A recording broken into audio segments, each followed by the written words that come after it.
सत्य का पवित्र शास्त्र नवंबर दिनांक 11 कि वह उनके प्राण को मृत्यु से बचाए और अकाल के समय उनको जीवित रखे। भजन संहिता 33 का 19 पद। मृत्यु की भयानकता और भयंकरता को केवल वही जान सकते हैं जिन्होंने उसको बहुत ही निकटता से देखा हो। उदाहरण के लिए जैसे कि कोई दुर्घटनाग्रस्त होता है या फिर व्याधिग्रस्त होकर मृत्यु की कगार में पड़ा होता है, परंतु उस अवस्था में भी परमेश्वर यहोवा उस पर अपनी दया, अनुग्रह और कृपा को दिखाकर उसे मृत्यु की दशा से बचा लेता है। और जैसा परमेश्वर के पवित्र वचन में लिखा है कि उसने मुझे मृत्यु के गड्ढे से उभारा है, उसने मेरे प्राण को कब्र में पड़ने से बचाया है और विनाश की उस अवस्था से मेरी आत्मा को बचाया है। भजन संहिता 103 का 3 और 4 पद। वही तो तेरे सब अधर्म को क्षमा करता और तेरे सब रोगों को चंगा करता है। वही तो तेरे प्राण को नाश होने से बचा लेता है और तेरे सिर पर करुणा और दया का मुकुट बांधता है। भजन संहिता 56 का 13 पद।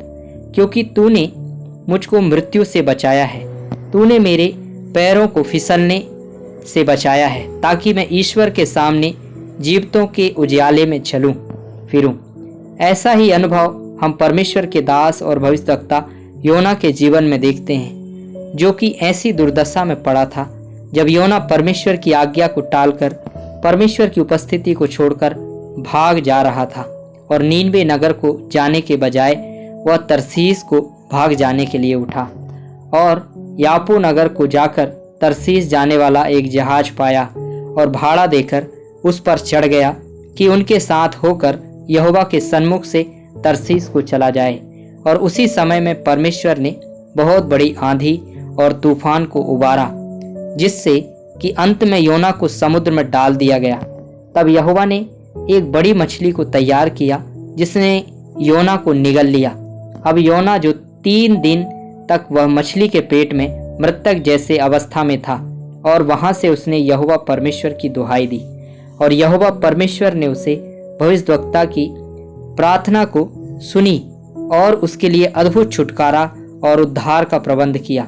योना 2 का 1 से 5 पद और 7 और 10 पद। तब योना ने उसके पेट में से अपने परमेश्वर यहोवा से प्रार्थना करके कहा, मैंने संकट में पड़े हुए यहोवा की दुहाई दी और उसने मेरी सुन ली है। अधोलोक के उदर से मैं चिल्ला उठा और तूने मेरी सुन ली। तूने मुझे गहरे सागर में समुद्र की थाह तक डाल दिया और मैं धाराओं के बीच में पड़ा था। तेरी भड़काई हुई सब तरंग और लहरें मेरे ऊपर से बह गईं। तब मैंने कहा, मैं तेरे सामने से निकाल दिया गया हूँ, तो भी तेरे पवित्र मंदिर की ओर फिर ताकूंगा। मैं जल से यहाँ तक घिरा हुआ था कि मेरे प्राण निकले जाते थे। गहरा सागर मेरे चारों ओर था और मेरे सिर में सिवार लिपटा हुआ था। जब मैं मूर्छा खाने लगा तब मैंने यहोवा को स्मरण किया और मेरी प्रार्थना तेरे पास वरन तेरे पवित्र मंदिर में पहुंच गई।